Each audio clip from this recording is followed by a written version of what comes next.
All right, guys, Adam here with another episode of the Health Mastery Show. And in today's episode, I have on with me pro natural bodybuilder Brian Miner. And in today's episode, what we talk about is how do you progress in the gym, basically. So it can be kind of sometimes confusing when you think about what way should I progress? Should I add reps? Should I add weight? Should I add sets? Or should I do a combination? Or which one should I do first? And we pretty much tease that out in this episode. Now, there's no fast and hard answer when it comes to progress, and most of the time, actually all of the time, if you just stay consistent and progress in any manner whatsoever, then you will make gains in the gym, whether that's strength or size gains. But if you really want to dig into the weeds, which we did on this episode, and talk about or listen to what we talk about in terms of what is actually driving hypertrophy, what is making your muscles grow bigger, and what stimulus do we need to provide, then we cover that in this episode. Now, this episode's kind of long. It's about an hour and 20 minutes, and I know some people have mentioned that they're kind of long, but I do like to do these long form episodes because I really don't like to surface just the topic. I really like to get into it. But I don't know if this is common sense or not, but for most podcast platforms, at least the ones that I use, you can do 1.5 times speed or even 2 times speed, which is what I do for every single episode. So I've never actually listened to a podcast in 1 times episode or 1 time speed. But if that's what you find the episode's quite long, just do that, because I think I'm going to stick to the long form of episodes because I really do like to get a bit deeper and not just touch on the kind of the high level stuff, which I kind of feel comes from some other podcasts. But nonetheless, let's get into this episode with Brian Miner and talk about everything progress in terms of hypertrophy and strength. So Brian, my man, thank you for joining the podcast today. Yeah, thanks for having me on. So would you mind, Brian, giving us a little bit of insight into how you, I suppose, started or got to where you are right now? So you're a coach right now. I understand that you're big into powerlifting, but you're also a natural pro bodybuilder, and you're a coach. Would you be able to give me some insight into how you kind of got to where you are, both in the professional sense and then as an athlete, as a powerlifter, as a bodybuilder as well? Yeah, love to. I mean, there's a long version of this. I'll keep the abbreviated version for what we talk about here. But the long story short, my undergrad is in construction management from Colorado State University. And I graduated with my undergrad in 2008, and right when the economy crashed, and ended up going back to grad school and getting my master's in health and exercise science.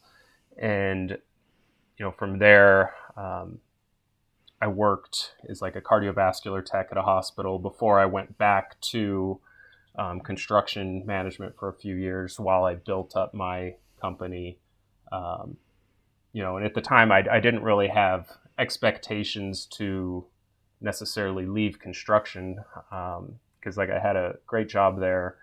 But it was, just the gradual increase in, clientele, and, the business just grew organically. And, fortunately, after a few years, I was able to branch off and do this full time. So it's been interesting because I started in one thing, went to another, went back to the first thing. And, it's been a very non-linear, or call it like an undulating career path.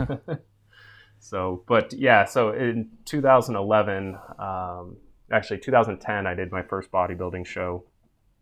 And I, like many people, didn't really know exactly what I was doing, or, was far from optimal. And then, came back in 2012, had a much better prep, actually got in contest shape. And, on the way down for that prep, I did my first powerlifting meet in 2011. And so then I competed the following spring, and got my natural pro card in the NGA. Did a pro debut that year in the NGA, actually the following weekend after I won my pro card. And then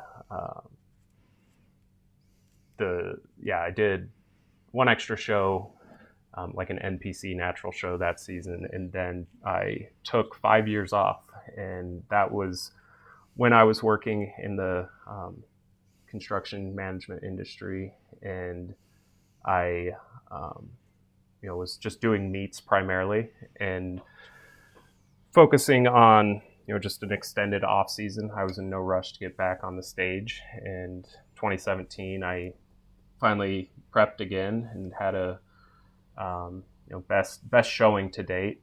Placings were actually better in 2012, but I was definitely in a better condition, the best bodybuilder version of myself that I had been to date. So that's the goal, right? So Yeah.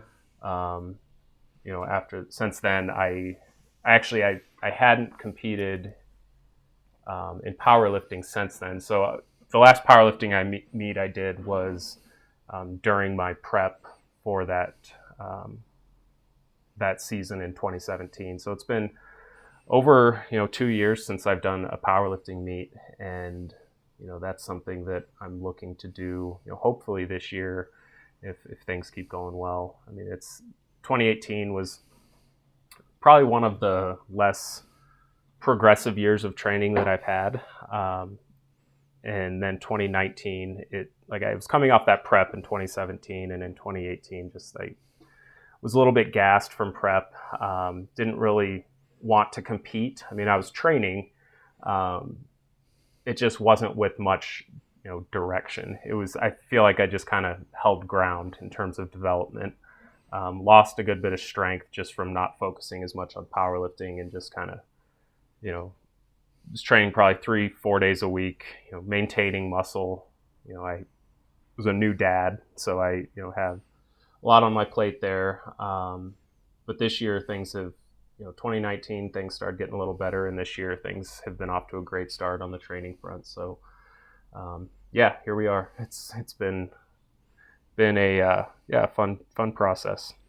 When you competed in when you were prepping in 2017, were you working in construction then?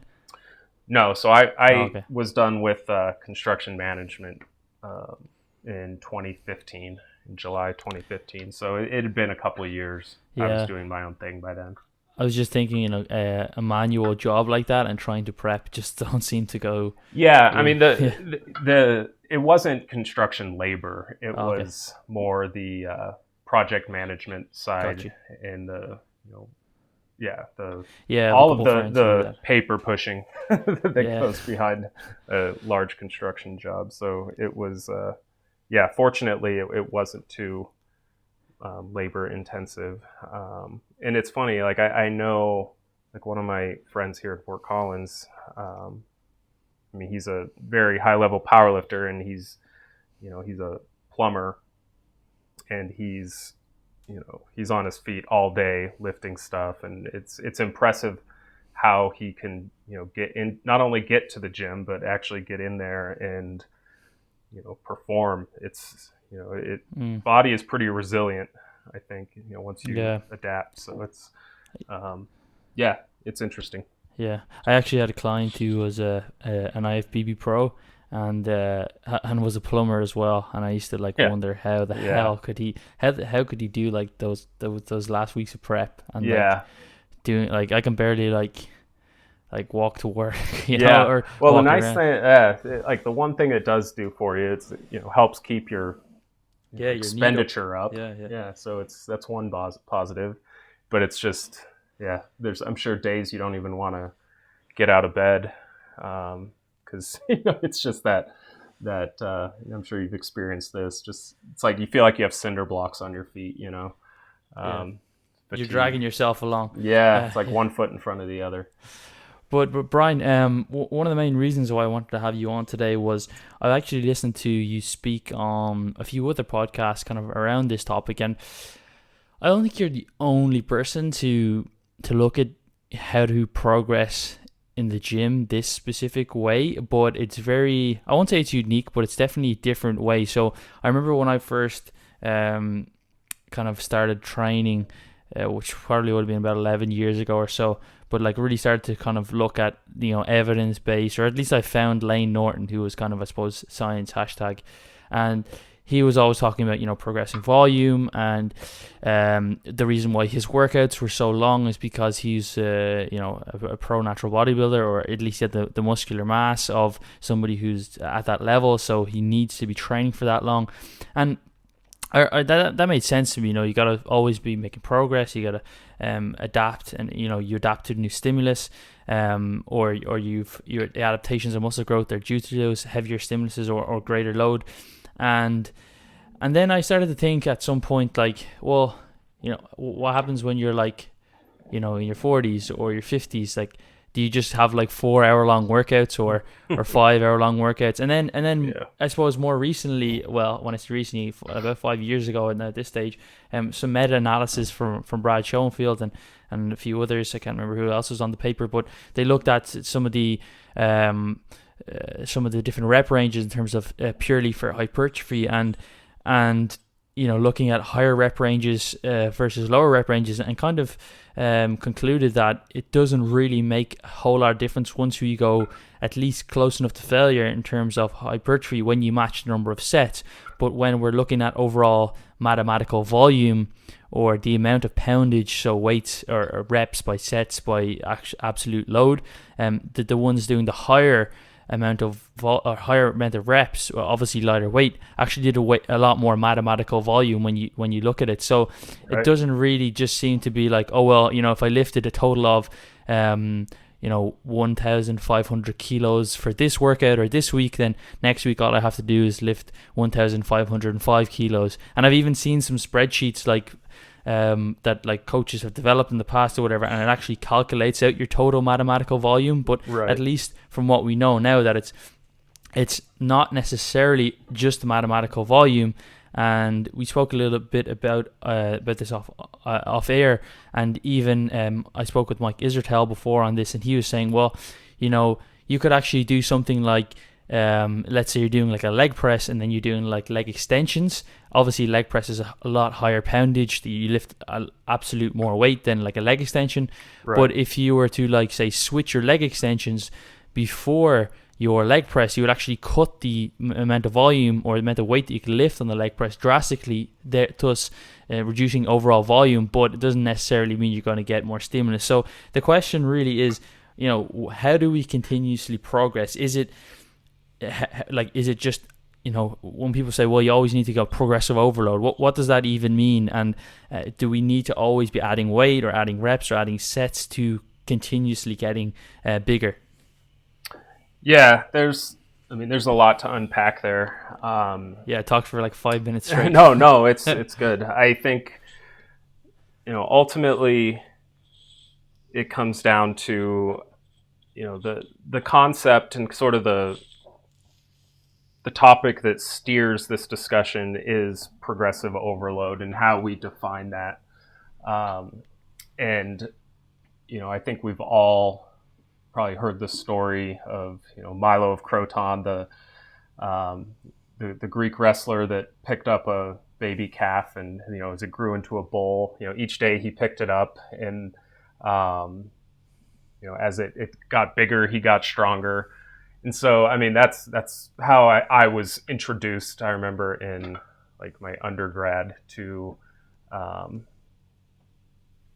or like an undergraduate exercise phys course on just the concept of progressive overload. And I think a lot of people, they take that, and it's easy to deduce from that the idea of we need to progressively pick up heavier weights, outside of our homeostatic capabilities, or just we need to push outside homeostasis in order to further spur adaptation, which is true, but it's not necessarily the act of adding weight or adding reps that's driving the progress. When we do that, when we train, we're placing tension on skeletal muscle fibers, and that's what's creating the hypertrophy signaling to occur. And as we get stronger, adaptations take place.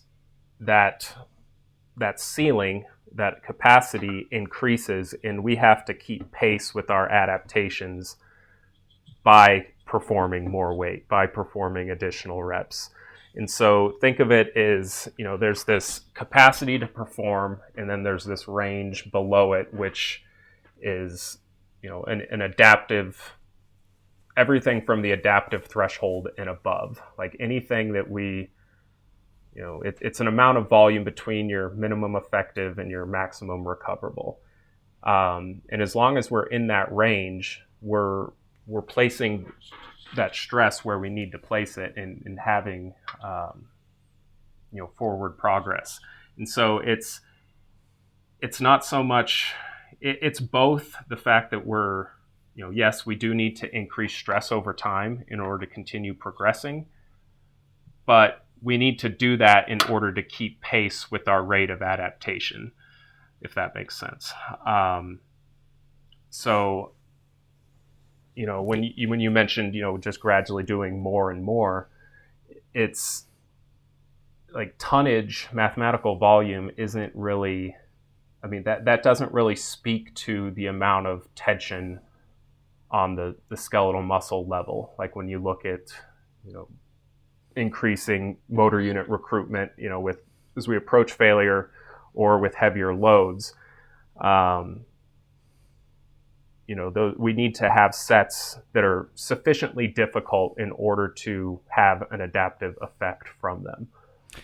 So basically, I think I might have mentioned this on a previous podcast, but the way that I look at it is you don't want to go so heavy that you don't have enough basically time under tension. So like one rep. So even there's a ton of tension there, but it's not perhaps enough time under tension. So maybe above that 5 rep range, but again, you don't want to have so light that you don't have enough magnitude of load. I think Eric Helms often talks about this in terms of kind of giving a good example. Is like we're always under tension in terms of gravity, right, but we're not huge. So obviously there's a point where the magnitude is just too light, and right.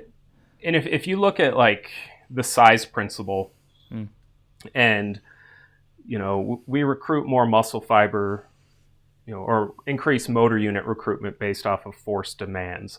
And so when you have a heavy load, we need to call into action more skeletal muscle to meet that force demand.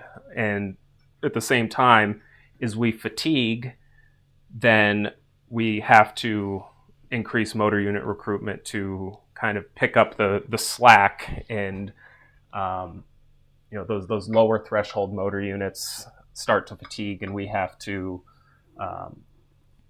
recruit higher threshold motor units to continue to meet that force demand. And so that's like one of the physiological sort of underpinnings of that concept is we are under tension with gravity, but it's all stuff that our low threshold fibers are able to, take care of and address. It's not, we don't really ever recruit high threshold stuff unless we are, taking a set closer to failure, or, a fatiguing set, or a heavy set, or like a, generating high amounts of power.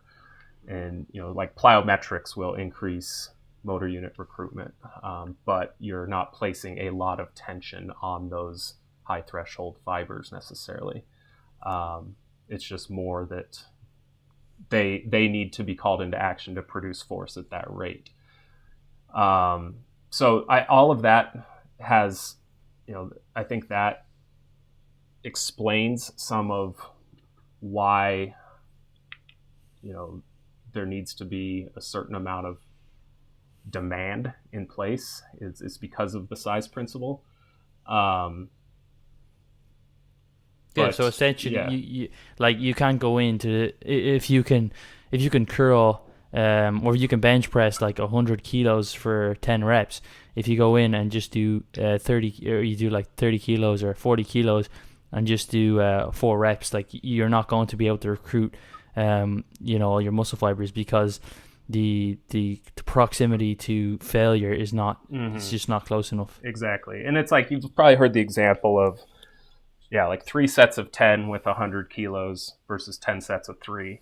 Like mathematically, that's the same amount of volume, but the 10 sets of 3, you're probably not going to be, recruiting much high threshold motor units at all, because you're just so short of failure. And so that difficulty, whether it via fatigue and proximity to failure, or just via heavy loads to begin with, that difficulty in demand is required to have a significant hypertrophic stimulus from an exercise. Yeah, I guess you could compare it to, like, say, if you're like walking a 1 mile, like just walking a distance, and your goal was to get like as fast as humanly possible, like you're a sprinter.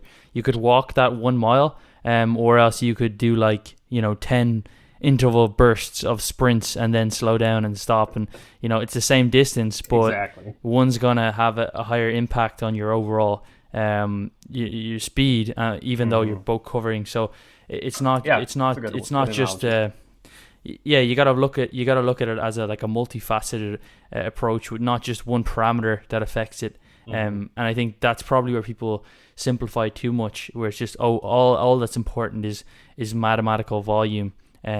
So if I just achieve that by any means, because then you could really take that at black and white and then say, well, what if I did 10 sets of 1 rep, but like extremely heavy, or else I just did did the same weight, or did very lightweight but did 50 rep sets that are nowhere near failure.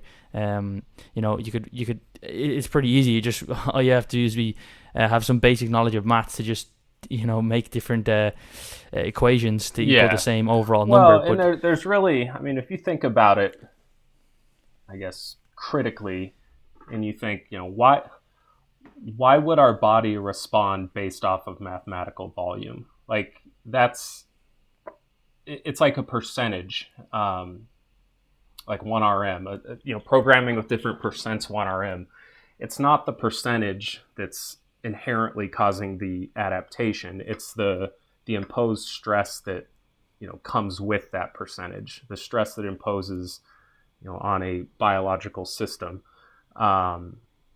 And so when you think of it that way, it's like, why would mathematical volume, if anything, it's just a very rough proxy for stress. And it has its limitations, just like anything. But I think, if you're looking at it critically, it's it never really made much sense to begin with. But it does have some merit for, like, if you're looking at just overall total work, and you're comparing the same lift across a mesocycle, and you're not having these crazy fluctuations in where you're at in that spectrum. You're not comparing 3x10 or 10x3. I mean, you have just a regular, say you go from 10 reps down to 3x10, 3x8, 3x6. Say you have like a increasing, like a linear increase in load across the block. It's like, in that regard, tonnage is going to tell you, I mean, yes, you're performing less volume as you go, but it's when it comes to hypertrophy, number of sets is becoming more and more clear that that's probably the best way to think about volume quantification for hypertrophy specifically. Yeah, I guess it gives you kind of a quick snapshot of just the overall amount of work that you're doing if you do want to kind of compare one mesocycle to another mesocycle. I suppose it wouldn't be dissimilar to like the very, very basic example I gave at the sprinting. Like if you were doing sprints every 30 seconds and you ran a mile, and then like in 6 months time you did the same sprints and you wanted to see how much extra work you're doing, and then you measure the distance and you're doing 2 miles, at least Yeah. you know that you're doing more work. But Yeah, it's exactly. not that useful, other to know that I'm actually doing more work. So Yeah. maybe it'll perhaps explain things like perhaps recovery or nutrition, Hmm. or just the overall kind of fitness fatigue model. So if we just look at then, I suppose, the number of sets that we're doing, and with the caveat that you're not taking it too extreme where you're doing like one rep or 1 rep sets or 2 rep sets or 100 rep sets. How do we then look at progress to induce hypertrophy? So I know initially when you're like a beginner, pretty much anything is going to work, and most of the time what beginners typically do is they'll just add more weight to the bar, and there's nothing wrong Hmm. with that. But that obviously starts to slow down like within 6 months to the year, and then often people, they can, for a couple of years probably, if they're consistent, they can crank out a few more reps. Yeah, and even into quite an advanced training age that can happen. But then the question comes, well, if it's sets that's the most important thing, then do I really need to be even trying to increase the load on the bar or even the number of reps? Can I not just add sets forever? Yeah. I mean, this is a topic of debate. I mean, eventually, if you are adapting, then eventually each set is going to be below that adaptive threshold. So if you're just adding sets to progress and not worrying about adding reps or adding load, then eventually, like the 3 sets of 10 that you did originally, say originally they were an average of 3 reps in reserve. Eventually those could be 6, 7, 8 reps in reserve and not really be contributing much stimulus in isolation. And you would be better off performing more reps per set or increasing the load in order to actually get a stimulus from each set. Does that make sense? Yeah, I got you. Like the way I kind of looked at it was, if those reps, if those initial sets that you were doing like didn't change whatsoever in terms of not only the reps, the weight, but the intensity, like the reps in reserve. But I think that that's probably too simplistic, and that's the way that people, when they do try compare to like what's better, increasing reps or increasing sets. Well, is sets better? And they don't think that often we can't control, how easy a set is getting for us. So if I'm doing 3 sets of 10 on, let's just say, the bench press for 100 kilos, and I'm doing it for 8 months, it's not, if I just consistently do it and eat well and train, I can't really control how easy that's going to get for me. I mean, it will eventually over time. Like let's say I had 1 reps in reserve, once rep short of failure for all those 3 sets. In 8 months' time, I might be 4 reps short of failure, Mm-hmm. or less, and I can't really control that in terms of, like, I can't stop myself from getting stronger or that set's becoming easier. And I think that that's perhaps what some people, when they're comparing progression models, or like whether I should do increase reps or increase weight or increase sets, they forget that often, the sets that you are doing or the weight that you're currently doing for the amount of reps, even if you don't change that weight or the reps, you just stick with it, they will get easier over time, unless you're really overtraining, and you can't really control that. Yeah. I mean, they'll get easier over time until each set is so easy that you're not imposing an adaptive stimulus, in which case then you would still plateau. It wouldn't just get easier forever. Like eventually you would, you know, Yeah, you couldn't you do a wouldn't set be of 10 getting, and have 10 reps in reserve. yeah, like that, eventually that each set in isolation is going to be below that, adaptive threshold. And you're not go. I mean, an additional rep in reserve in this case is a positive adaptation. Like that's Yep. that's the the tool you're using to assess that you're progressing. But um, if each set is below that threshold, you're not going to continue to see that. So within like the same number of sets over time, you know you would be increasing load if you're keeping reps the same, or Yep. ideally in practice it's like using a range and you know increasing reps, and using some type of a double progression strategy. I think that because you're not going to be able to add load every single week. Yeah.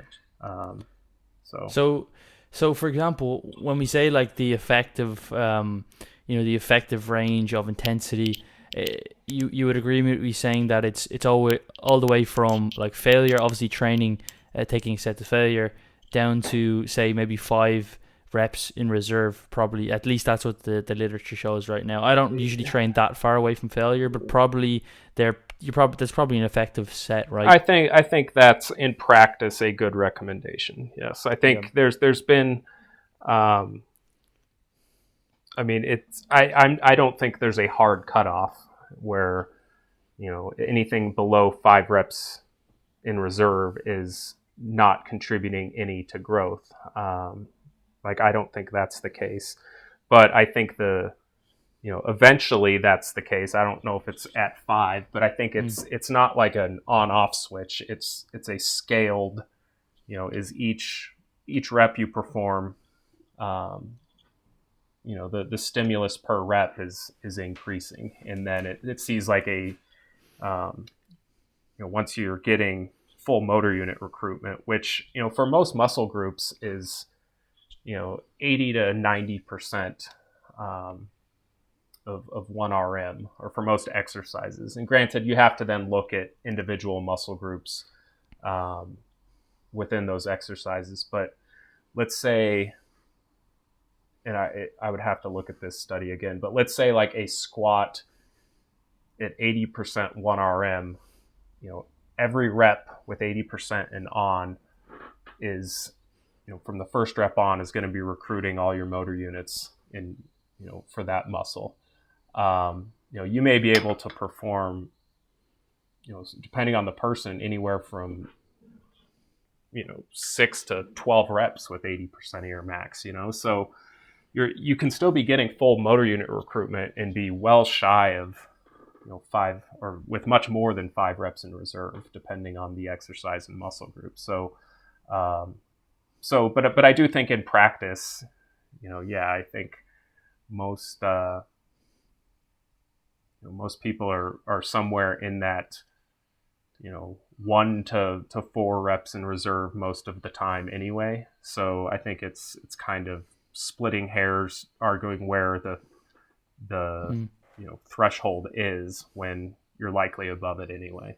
Yeah, and if you're so far away from, if we can recruit all the muscle fibers, being so far away from failure, let's say you could get 10 reps with your 80% of your 1 rep max on a squat, why would we ever go and try and get close to failure on that? Like, would it not be beneficial to be stopping 5 or 4 reps short of failure all the time, simply just due to the fatigue that goes linearly upwards as the closer we get to failure? Well, here's another thing to consider. As you go, rep velocity slows down. So the time, like the per rep stimulus still increases. Like the stimulus per rep still increases as you approach failure. So it's not like all reps with full motor unit recruitment, all of them are equal. Like there's still seems to be a benefit from pushing a little bit past just the threshold of full motor unit recruitment. And then you have to look at, and this would get more in the weeds than I think is worth for this, but the idea of like contraction speeds, and you want to be the more, the slower the contraction speed, the more cross bridging that's going to be occurring, and the more tension on the fiber level with those slower velocities that come with fatigue. So I think there's that sweet spot where you're taking advantage of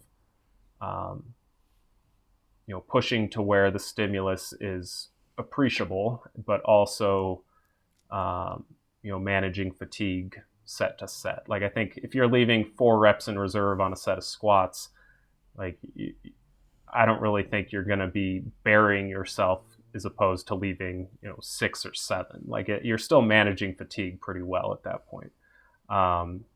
So I think, I think the key distinction there is that full motor unit recruitment isn't necessarily the only part of the picture.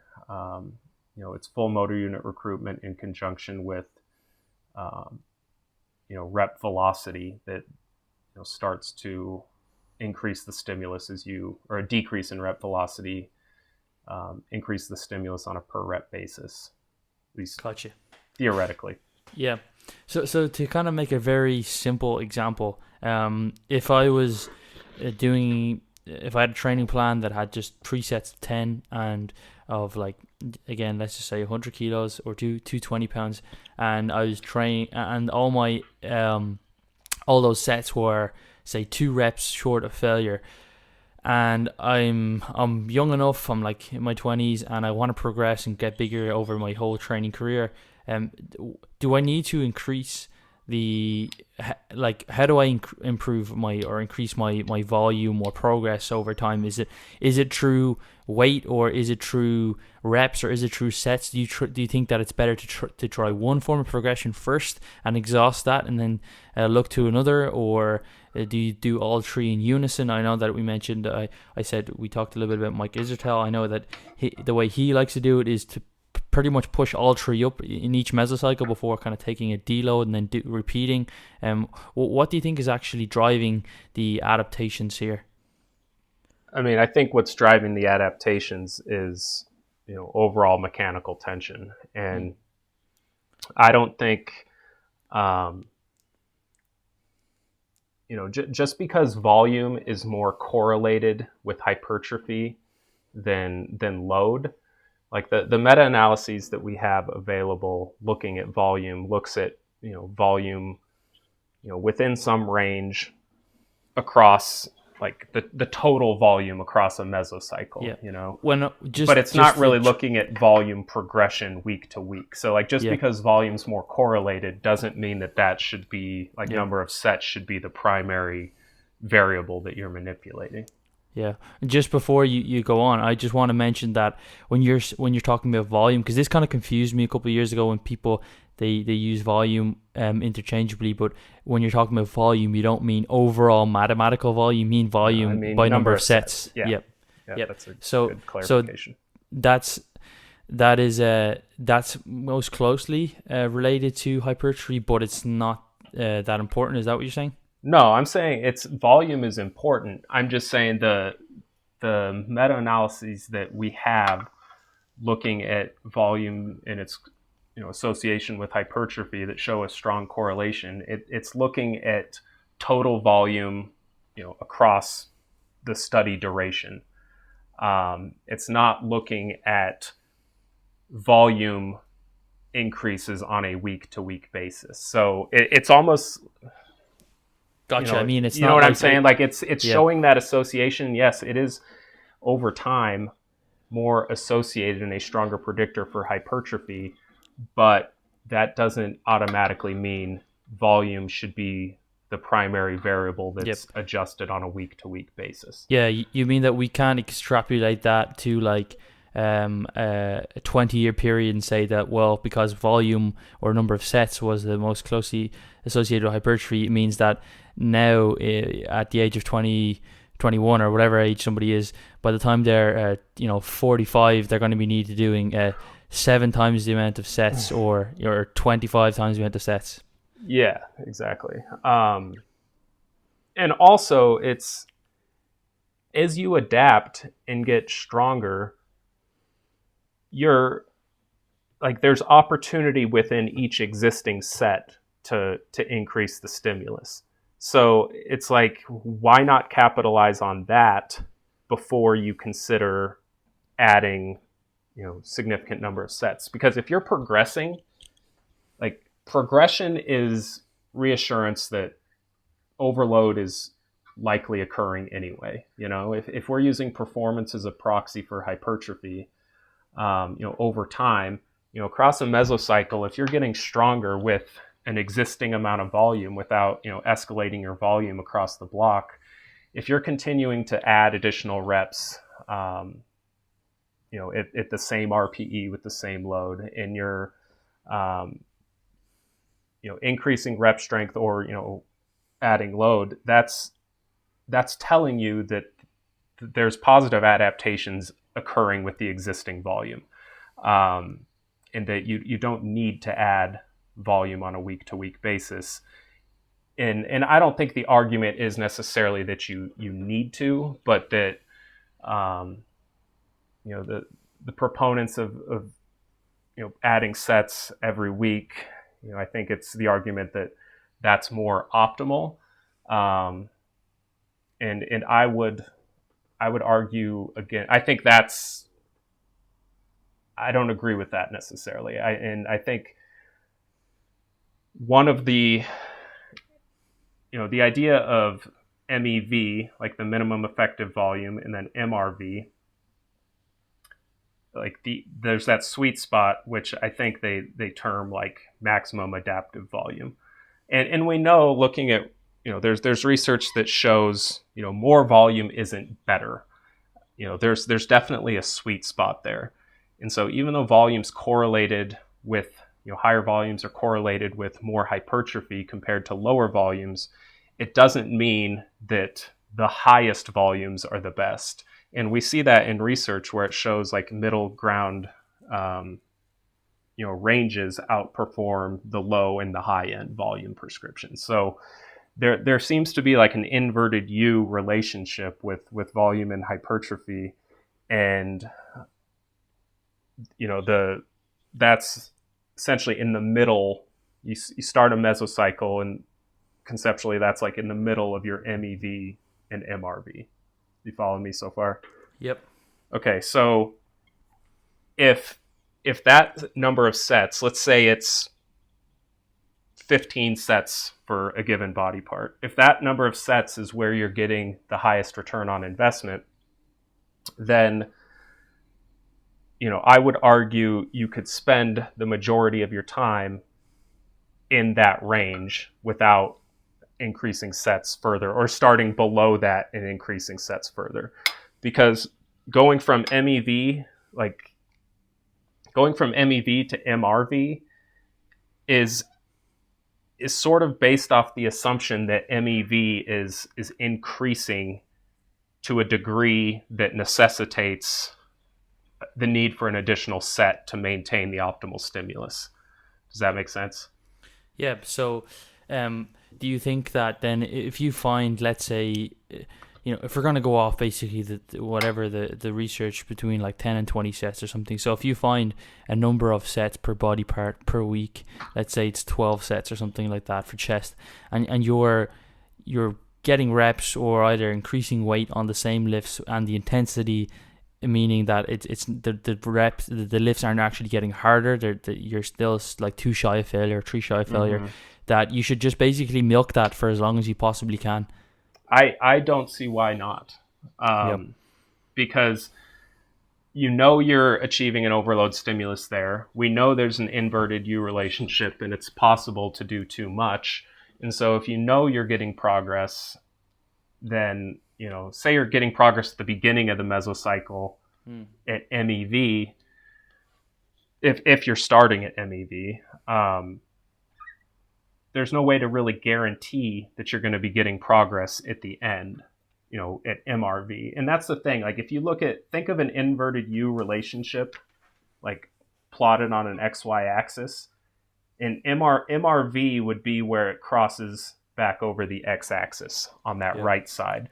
So, but we know that that's not where, looking at the curve by itself, if that's where it's crossing the X axis, then, like, by definition, you're recovering, but that's not what's optimal. Like, what's optimal is still to the left of that somewhere. And I believe that the only reason you would need to push up to MRV is based off the assumption that MEV would be increasing and shifting that optimal range, significantly to the right as you progress across a block until it's so far to the right where it actually is at MRV. Yeah. So and I'm not convinced that's the case. Yeah. So how would you even know that? Let's say, I guess, if how do you even know or start to begin to question whether your effective your effective volume or the number of sets that you're doing is no longer effective because you've adapted to it, or you need to add in more sets? Does that mean that you've now either slowed down your ability to add weight to that lift or the number of reps, and will an additional set or two will that then kind of kickstart that again? Or is it getting or are you adding in more tension just through adding in more sets effectively? So you're basically saying, at what point do you know you've plateaued with the existing volume and you need to add more? Yep. So it's an impossible question to answer definitively, but I would say, the argument could be made, like if you start and say you add, this is just to illustrate this concept. Say you add 3 reps in week 1, 2 reps in week 2, 1 rep in week 3, and then in week 4 you don't add any. Is that because you're adapting, or your adaptation rate is slowing? Or could that also be simply due to the fact that residual fatigue is accumulating, masking your preparedness? And if it's fatigue related, then adding an additional set is probably the worst thing you could do, because that's like a large bolus of stress there. So there's no way to know that for sure. And I think at some point I actually have that exact that exact situation today. So like I'm towards the end of my current blocked mesocycle, and I'm doing 6 sets per exercise. I'm only doing like 2 per day.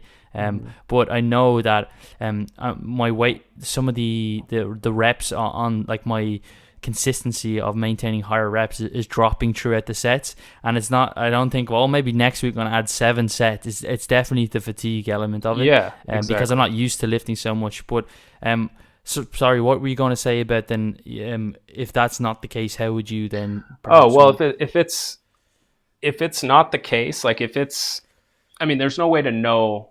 I guess if you feel really fresh in that 4th week and you're like, I feel fully recovered and my performance is tanking, I suppose that could be an indication. But I don't really see that, as a coach, I don't really see that play out like that in reality or in practice, especially for myself. Like if I see, like you said, if I see performance or rep progression trending down across a block, usually as soon as I deload and I see an increase the following week, I know then that it was, fatigue related. And I guess that's a good way to go about it. It's like, if you run into that situation, try taking a deload. And if you're, 1 to 2 weeks after that, your performance isn't, back to, if you're not progressing again, then, it could be a sign that you need more volume. But if you deload and all of a sudden the next week, say you run a deload and then you have like the first week of the next block or an intro week or whatever, and all of a sudden you add, 2 reps to, where you had 0 the past week, then that's probably a good indication it was fatigue related. So if it's not fatigue related, say if somebody's doing like quite low volume, like they're only doing 10 sets or 8 sets per week for a muscle group, it would be hard to speculate that they're like fatigued, or it's residual fatigue. So if they were plateauing at that stage, would the addition of an extra set actually then increase performance once again? Is it that extra amount of volume that kind of, like I said, kickstarts? I know that's kind of not necessarily the correct term, but kickstarts progress again. Yeah, it's an additional stimulus, added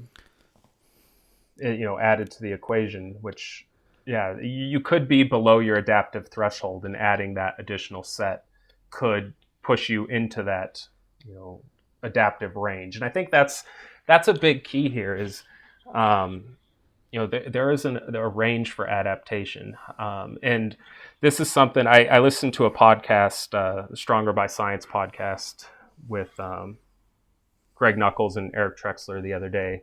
And one of my buddies had messaged me and said, one of the people had wrote in and asked a question about like their thoughts on how I approach progressive overload. And for I want to make it clear too, like Greg pointed out a good point, and I'm glad he did. Like I think people, this isn't my original idea, the fact that progress is an adaptive outcome rather than like the requirement. And it in a sense, it's a little bit of both, but it's not the, beat the logbook or don't progress mentality that a lot of people have. But, this is something, Greg had mentioned he had discussed in the past. And so I didn't want people to think this is something I created. It's more just an observation that, I've made over time, and, things that I've picked up on over time looking at it myself. And I think a number of other people have as well.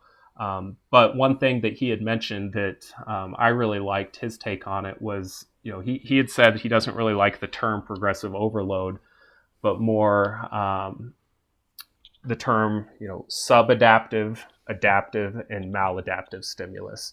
And so, and there's, a range for all of those, or, there's thresholds for all of those where, you could be underperforming below MEV and have it be, a subadaptive stimulus, but then, an adaptive stimulus, there's a range there. And that's what's kind of, the sheer existence of, MEV to MRV at any given point of time, knowing there is a range there. I mean, that the acknowledgement of those two thresholds or landmarks, tells us that, at least to me, indirectly hints that there's not like this finite window that needs to be maintained across the mesocycle. Like the optimal isn't this small range that increases towards MRV across the block. It's, any given point of time.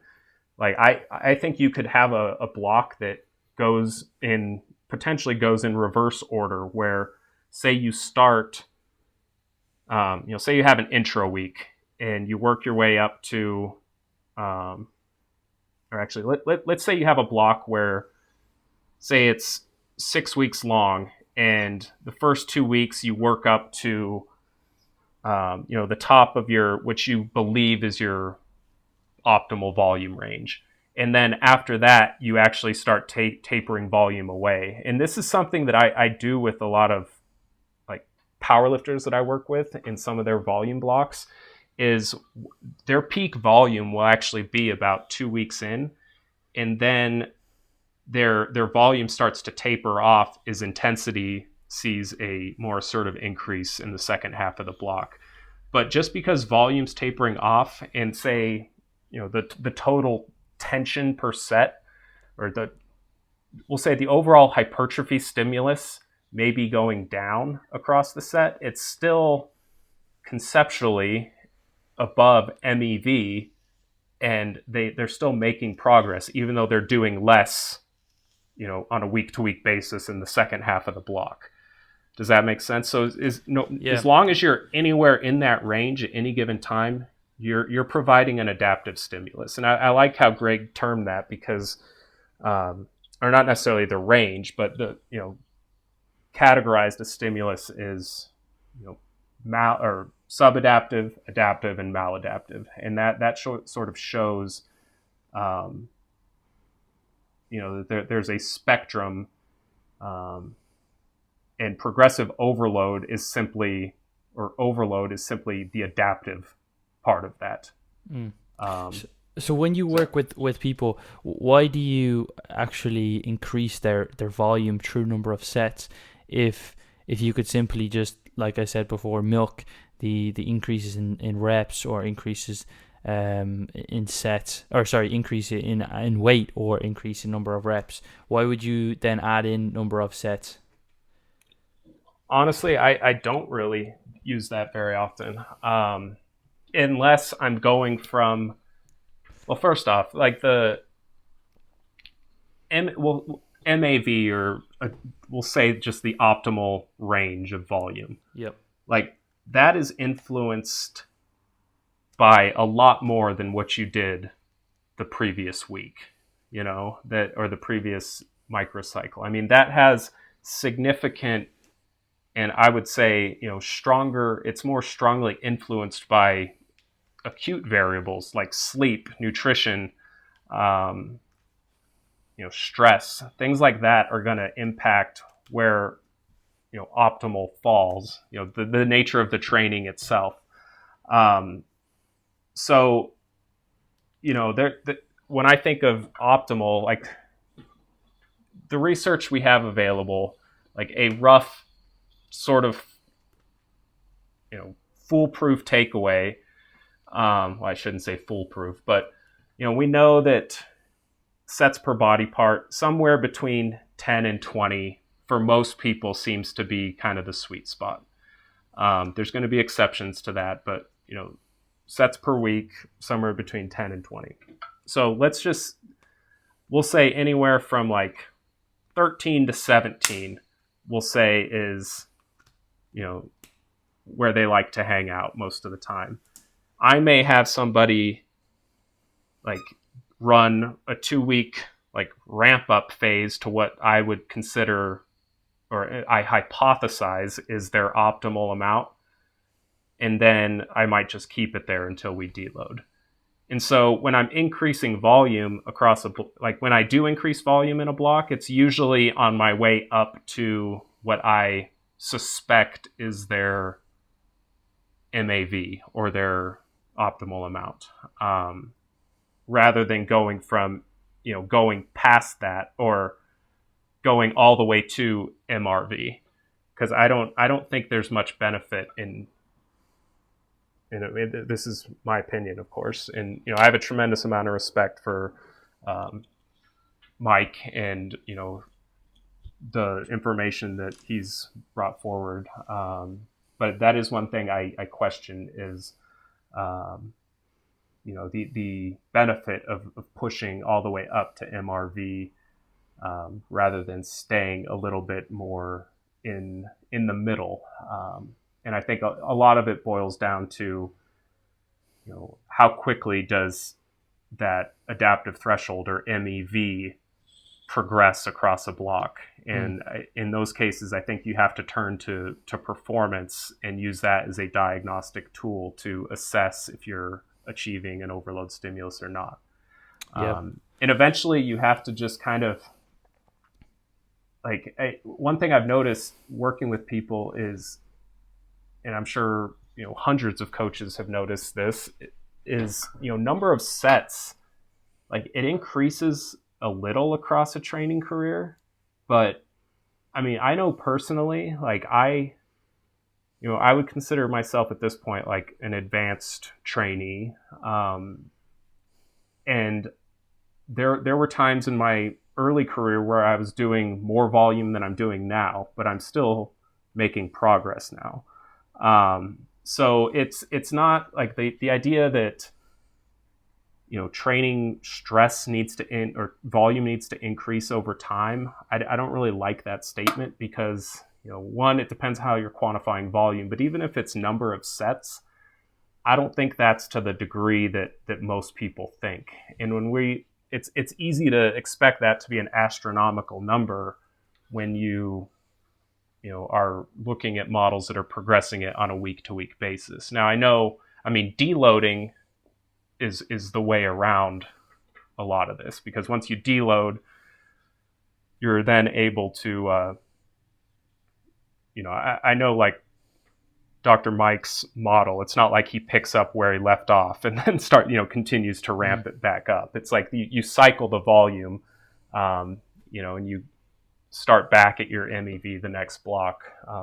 So that's my interpretation and understanding of it. So, Yeah. and that makes sense. Like there's no reason to expect, like you have to manage the fatigue aspect of it as well. And by, periodizing your training or just, implementing some form of fatigue management, that's going to work around a lot of the idea of needing to continuously add volume over time. And in the end, I think a lot of people just forget to look at their existing training and see if it's working. And Yeah. if it's working, it's like, do you really need to increase volume? Probably not. Yeah. Yeah, So I go ahead. guess it's kind of like when you talked about the MEV to maximum, or sorry, the maximum adaptive volume, or that's like the term used, or the optimal volume, and then trying to push that up towards your maximum recoverable volume. It's kind of like saying, well, once you go over 60 miles an hour, you're not going to get any additional benefit, but you for some reason just decide to put your foot onto the gas and just burn yourself out. You might get some additional benefit, but you're definitely going to get a whole lot more fatigue or burnout, and Yeah.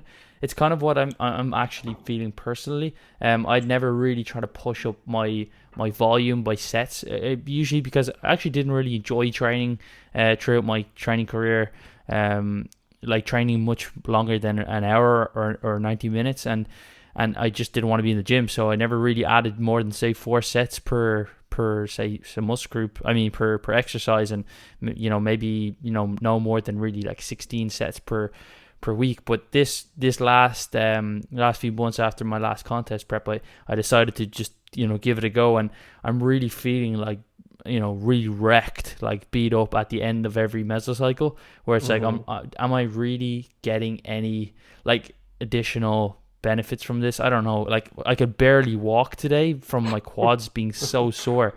Yeah. Like just from I think I did like 6 sets of squats followed by 6 sets of hack squats on one day. I'm like, oh, I can't walk. Yeah. It's like, is this really necessary? And then when I think about it from a very anecdotal point of view, like the last time I competed was 2016, and then and then had a 3-year break, and then competed in 2019, and I was lighter in 2019, but that's because I got leaner. But also when I think about my training over that 3-year period, I didn't get stronger in any lifts. Now, granted, I wasn't really trying to get stronger in most lifts, but even within the higher rep ranges, I didn't really necessarily get that much stronger in anything, if at all. I didn't add any extra volume, but I definitely had more muscle. And then if I even kind of look at that from a larger time frame, my coach Jeff Albert, he's been on the podcast before.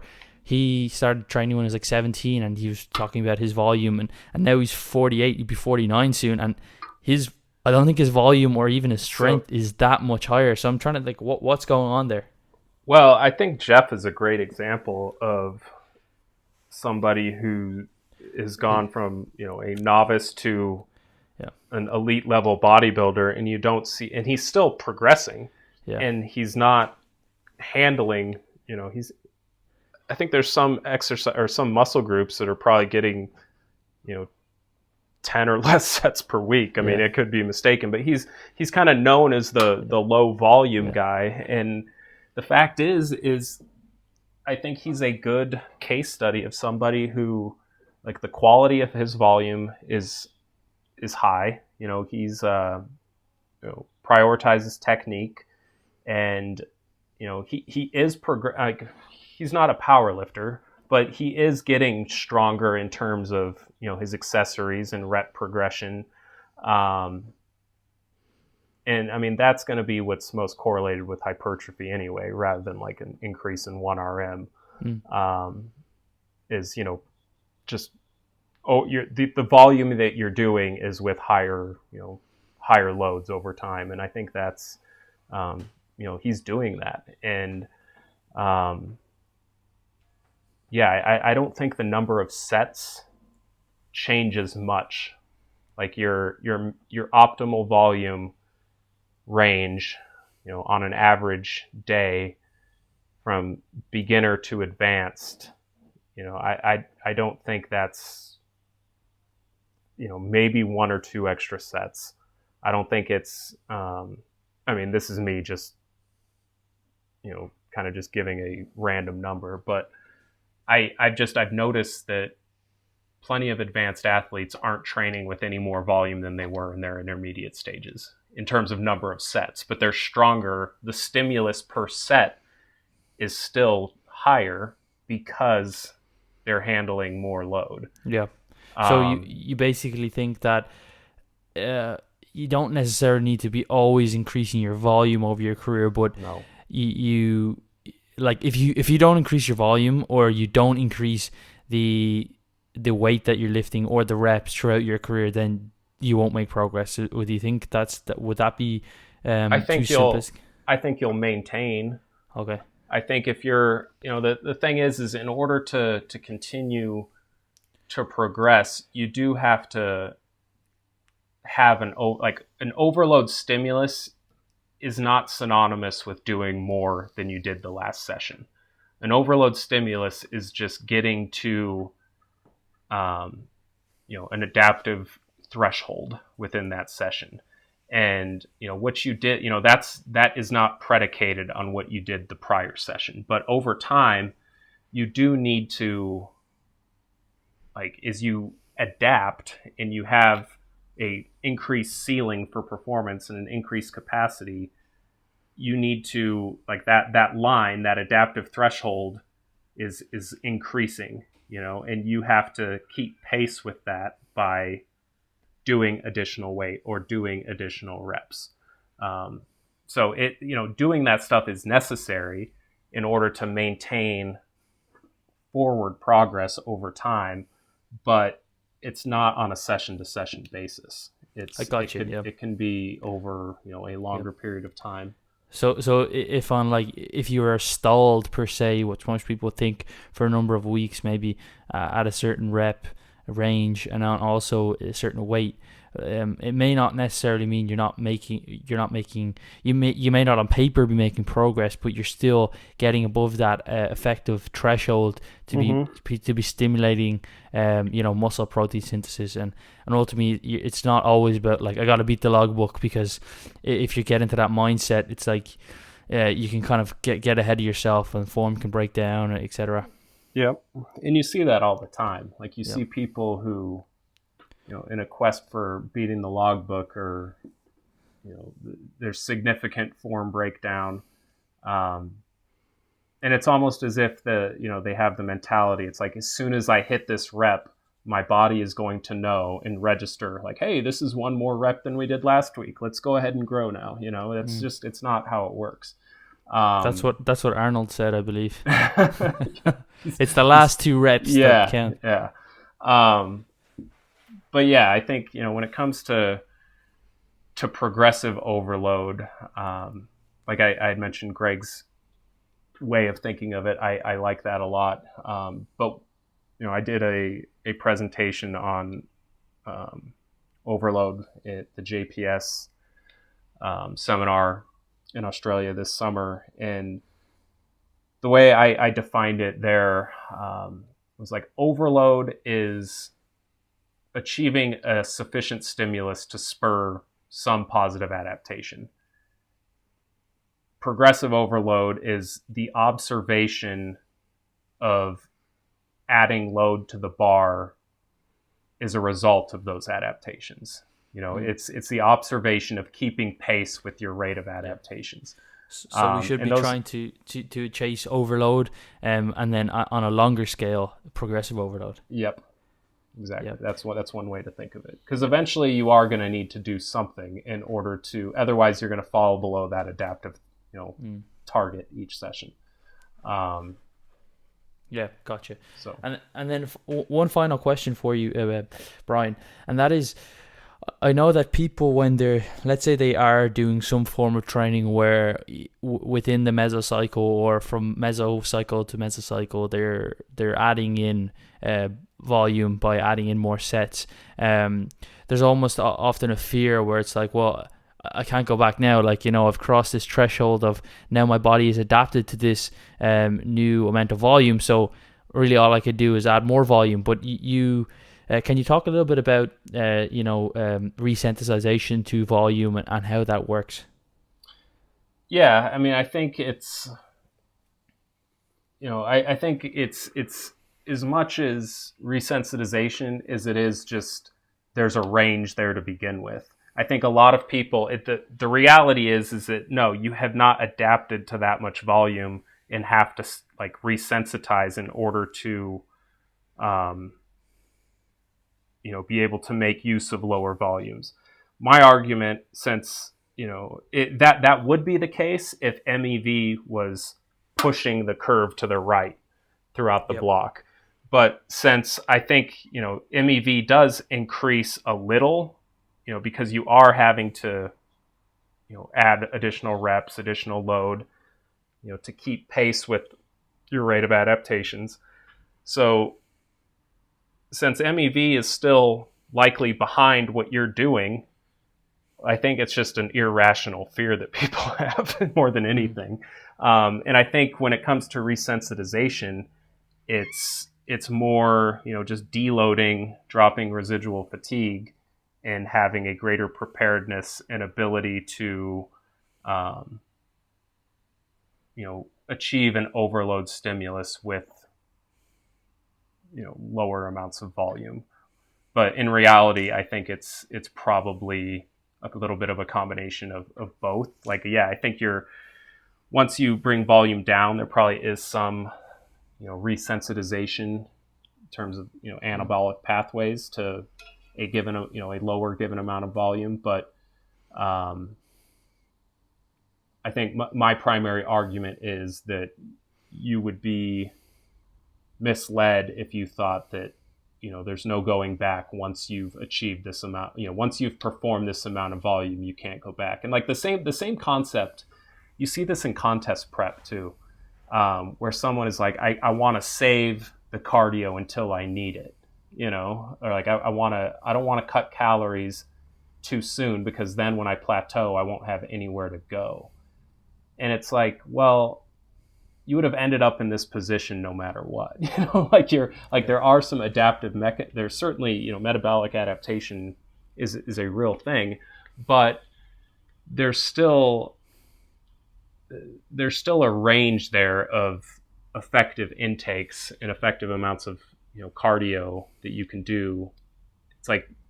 It's not like once you start doing half an hour of cardio a day, you can no longer lose fat by doing anything less than that. It could just be that the deficit is now a little bit smaller, or maybe I need to eat a little bit less if I'm going to scale back. It's just managing the energy balance from different sides of the equation, or through activity or diet. So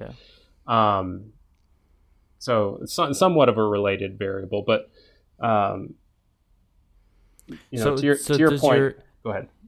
Yeah, so does your adaptive volume, or at least that range of adaptive volume, does that not increase then as you increase that volume? So the lower end of that will actually be pushed to the right or pushed upwards per se, so that now that if you've lowered your volume, you may not necessarily be able to lower it as low as it was before. That's the kind of that's the kind of critical thinking part of it.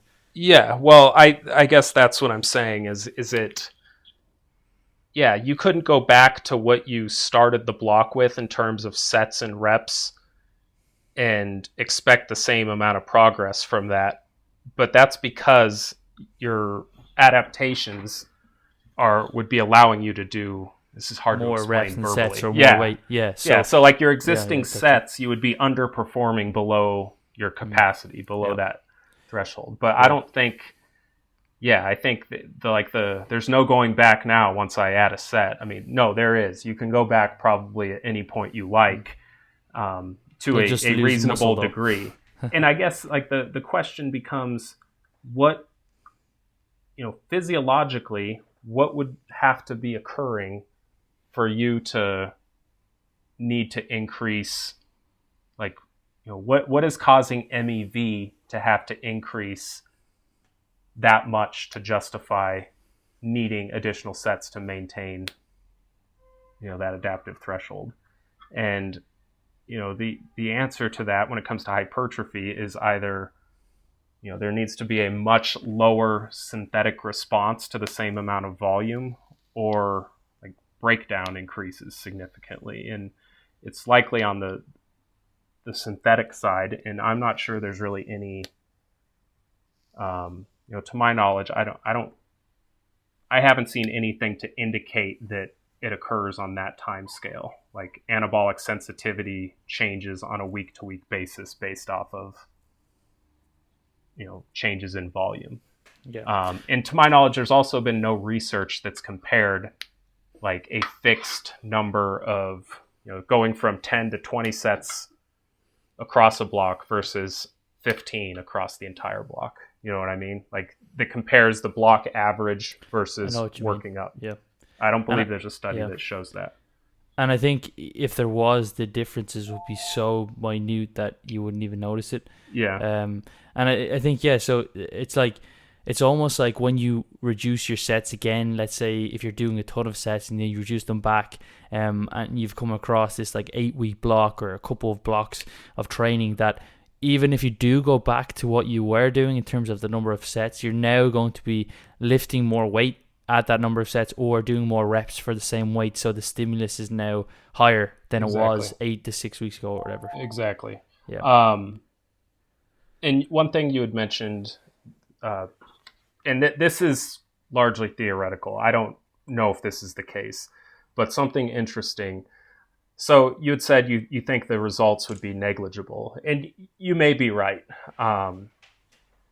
But if like what I'm saying, MEV doesn't increase to a significant degree, let's say your maximum adaptive volume hangs out within like the same realm across the entire mesocycle. If that's the case, the group that would be adding sets each week would be spending, only, a couple weeks of the block in that maximum adaptive range, whereas the other, like both sides, they would either, first half of the block be under stimulating below their optimal amount, and then the second half of the last third of the block, they may be doing more than what's optimal. So it's, in theory, if that's true, it's possible the group that's doing 15 sets all the way through could be getting better progress.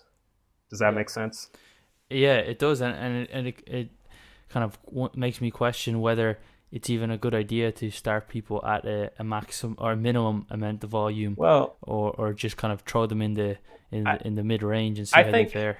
The other thing is, I think finding these numbers is somewhat impractical because, in my opinion, if you're making progress and you're staying healthy, then like that, I wouldn't really increase, especially as an advanced athlete. It's like progress is, how fast can you really expect progress to come anyway, So it's, as an advanced athlete, if you're making progress and you're, adding reps here or there, then and you're staying healthy, that's a pretty damn good place to hang out,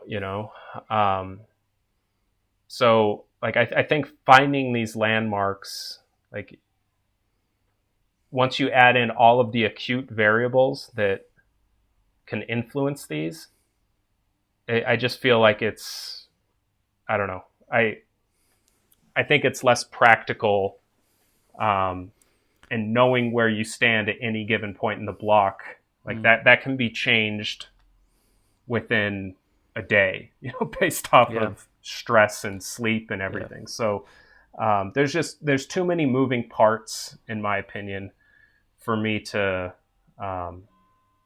really go beyond just the idea of, if you're making progress and staying healthy, write it out. Yeah. And that's why I think, for the most people that I work with, I just like to simply do some form of auto-regulation, or where they change it based off of, how their first set or two went, and then that'll dictate it, because even people who our professional bodybuilders have normal jobs, Yeah. and have families and have other stressors that are more important than Yeah, and bodybuilding. that's a good way to think of it too, is, auto-regulating volume on a day-to-day basis. Like if you could have a system to do that, I mean, that would make the most sense. So But I guess the only obstacle there is like if you're early in a block and you're not adapted to higher amounts of volume, but you feel ready, like, I mean, you could risk excess muscle damage in some cases, I think. Yeah. But yeah, what were you gonna say? So for a final elevator pitch in terms of long-term progress, what would you say to somebody? What's the key to long-term progress? I would say the key to long-term progress is assessing whether or not you're progressing. And if you are and you're staying healthy, then don't feel like you need to do more. And that it's not necessarily, it's possible that doing more could be suboptimal. I think at some point in a training career, any progress is good progress. And I think, chasing the logbook is, success and overload is not predicated on doing more than what you did the prior session, but more so doing more over time as adaptations occur. Very nicely put. Thank you, Brian, for coming on. Where can we find more about you and your work?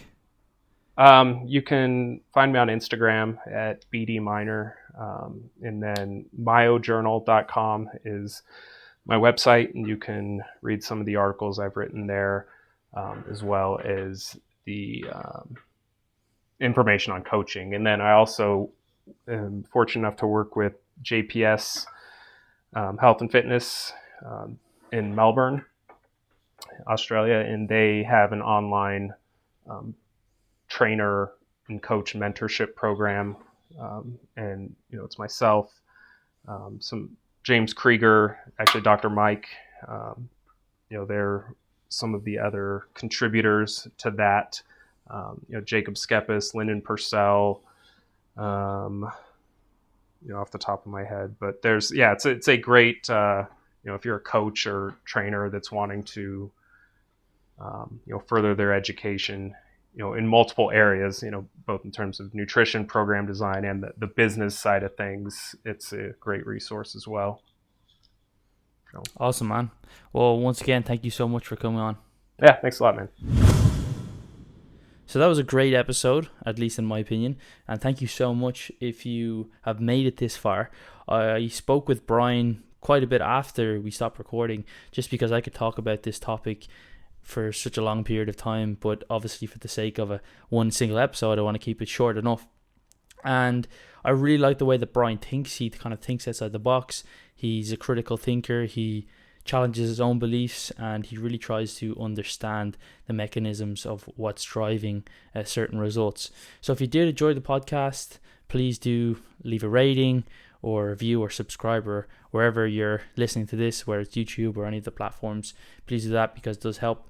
And if you have any questions from myself or Brian, you can reach either of us in the show notes. There should be contact details for both of us. And if you want to find out more about Brian, there's also his social media links and his website links, etc. But thanks again for listening, and I will chat to you in another episode.